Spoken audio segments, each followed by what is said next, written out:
Right, this is the next step in the video repairs. Well, this is what I ordered. It's called Music Nomad Guitar Polish, that one, which I've used before, and this has just arrived. This is premium cleaner, Virtuoso cleaner, and this one I'm going to put on now. I've done a bit of cleaning and scraping, you might remember, and with this one you've got to do just the price of you've got to drop, no, you meant to shake it first.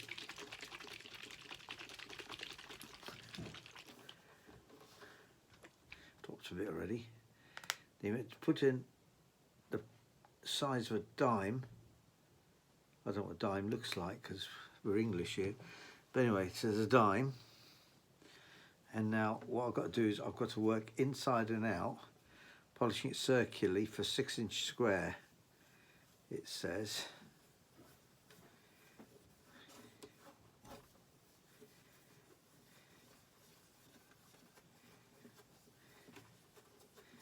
And then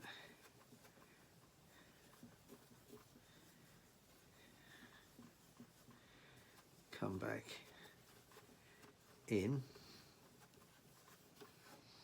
And then, let's do a polish.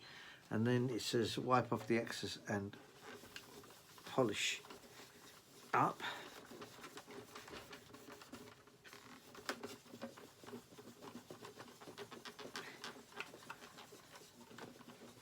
Right. Well, that looks, do you see that? But that's really quite good. Anyway, I'm going to try this again. I'll do another little section here.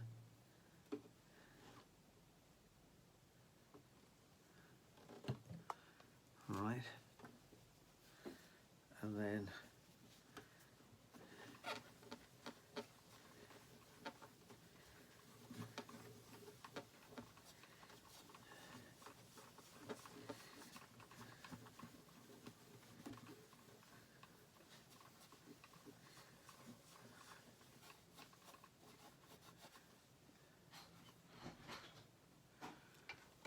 polish it off with this.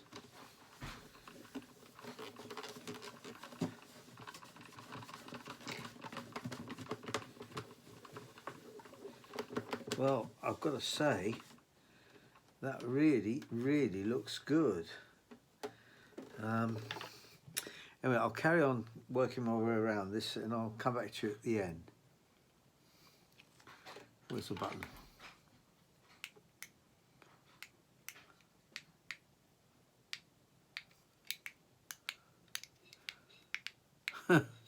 Okay, right. This is the continuation. Now what I've done is I used the cleaner, which is the Virtuoso cleaner, and I followed the instructions. Now I've got to say the finish is pretty good. And then after I did that and cleaned it up, I then used the Music Nomad Polish Pro Strength, using the way they said they did it. Now the back of it, you remember, was sort of a cloudy colour. Well, I've got to say, I think that the oxidation in the varnish or the lacquer is all the way through it. I don't think you can cut that out or polish that out. I've lightly sanded it, you remember before, working my way down in sand. There's little sand marks on here though, so perhaps I could have done that with a wet and dried 800 and try and 8,000 and make that a bit less, but I'm not going to bother with that anymore. But generally I'm really quite pleased with it. You remember there was a very bad nick there, well, they're all smooth now, they're no longer holes. A little bit of ruffle where I could have sanded that perhaps a little bit better with the with this blade, which is that. But if I do it again here, just to show you what I didn't do, that just brings the varnish down to flat. And then what you should be doing after that, what I should be doing once I get it flat, is do the sanding and all that. Well, I'm not going to bother with that now. I want to get on and play with the guitar. I just wanted this whole exercise has been whether I could repair things myself. And yeah, I think I could. I can tell you my criticisms of what I've done. I think using the blade, this blade here, I could have learnt a bit more about that. There. Got to be careful you don't cut through the varnish as well there.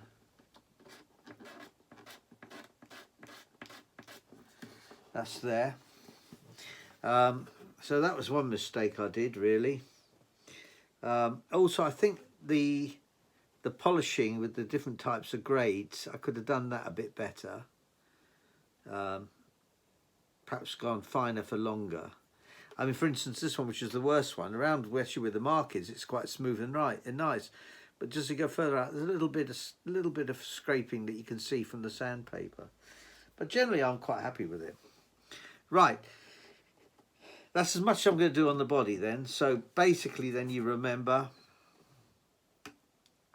different types of glues, which I've in the earlier video. Then the blade, then the sanding down with the wet and dry paper, the 3M paper, and then eventually the guitar cleaner, and then the polish over the top. And that's done. And whatever I've done, I also had done previously, I'd waxed this with normal wood wax, completely ruined it and could never get it off. Well, that's now all off. So I'm quite pleased about that. Right, the next plan, which I may do as a separate video, is to put on the Ramirez strings. Now, I normally use Regal strings, high tension Regal blues, and always have done. But I think I'm on try medium tension. Now here's the toolkit I bought for $3.99 on eBay, or whatever it was. No, $13.99. The blades I bought separately, but it's got pretty much everything you need in it. Now there's the saddle. Now the saddle I also need to do. So what I'm going to do is, this is for left-handed players, so it goes that way. So what I'm going to have to do is I'm going to restring it loosely. Then I'm going to use my measure, which is that, which came in the kit.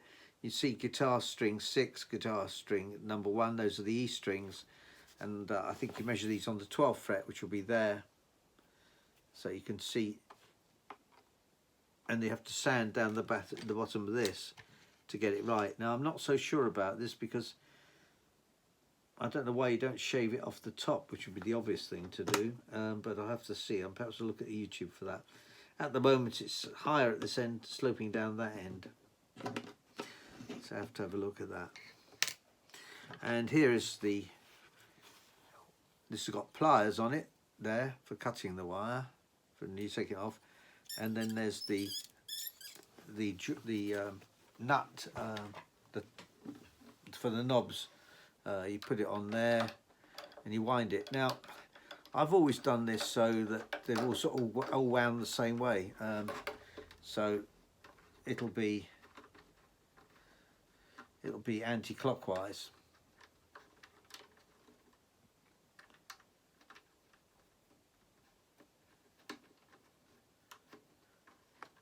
All the way around.